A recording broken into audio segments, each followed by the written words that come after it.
الحمد لله والصلاة والسلام الأتمان الأكملان على محمد رسول الله سيد الأولين والآخرين وإمام المرسلين والشافع المشفع يوم الدين وعلى آله الطيبين وأزواجه الطاهرات أمهات المؤمنين وصحابته الغر الميامين ومن استنى بسنته واهتدى بهديه إلى يوم الدين. أما بعد، حياكم الله. Dear believer sisters,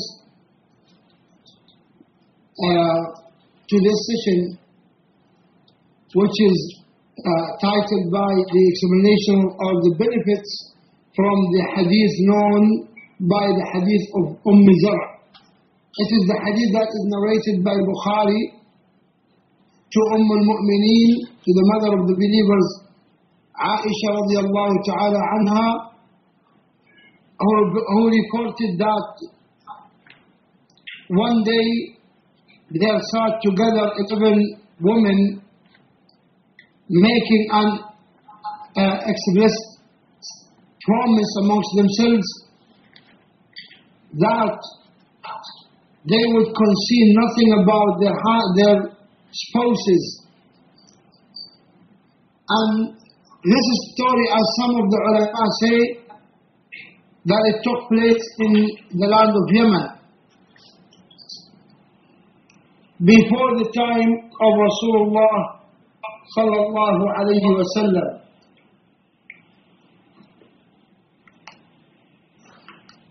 Aisha radiallahu anha continued saying that the first one said, "My husband is a sort of the meat of a lean camel placed at the top of a hill, which is difficult to climb up, nor the meat is good enough that one finds it oneself the urge to take it away from the top of that mountain." And this shows that this wife is describing her husband as someone who is hardly accepted as a husband or as a friend because of the difficulty of dealing with, as they say in Arabic, that he has a kind of thick blood, or he is somebody who is too difficult to be accepted and taken as a close friend or somebody to have a good contact with. And that's why she described him as a camel, as a meat of a lean camel, which is very old. And by the way, a camel meat itself is rough meat, hard to chew. And when it becomes old, then it becomes very, very hard to chew or to swallow. And that's why she said that he is like the meat of a lean camel. And on top of that, this camel is not easy to be taken.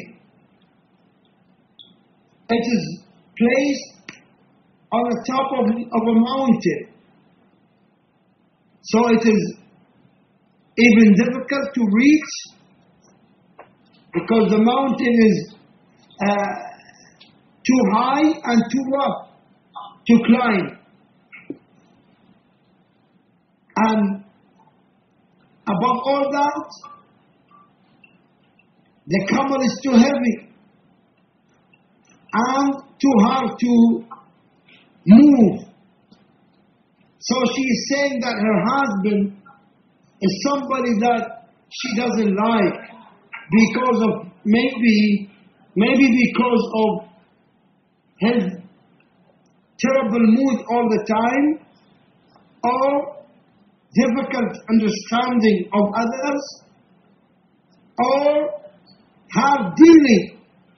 He's not somebody he's not a person who's easy to reach or easy to contact or deal with. And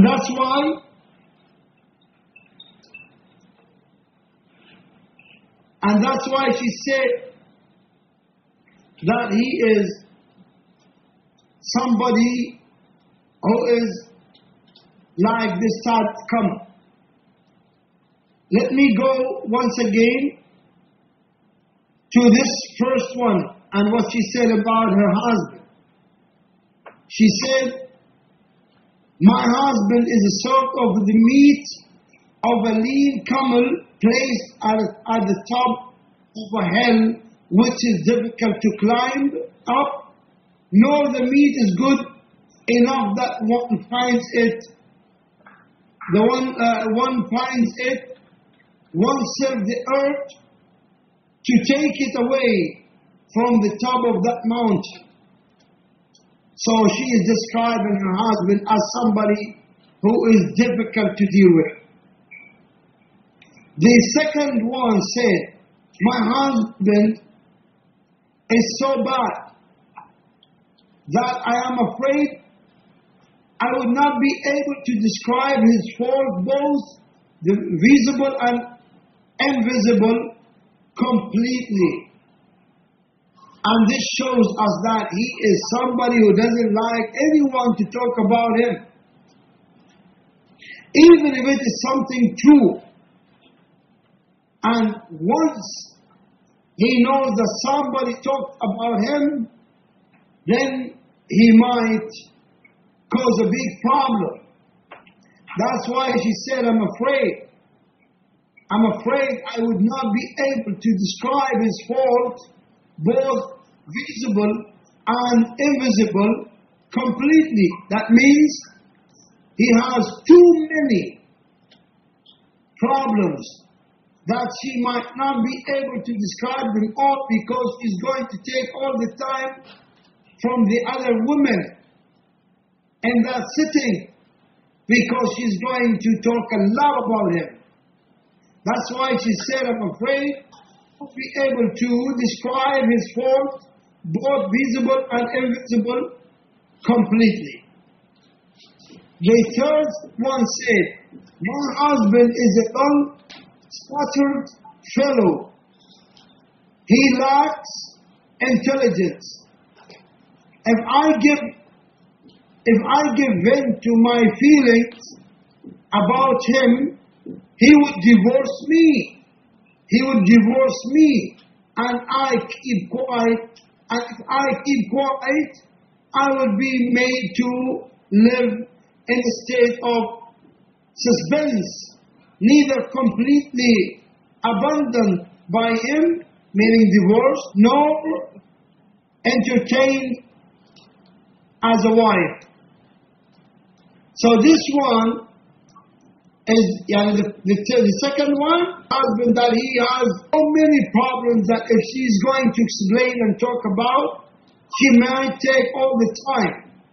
While the third one said that if I speak about my husband,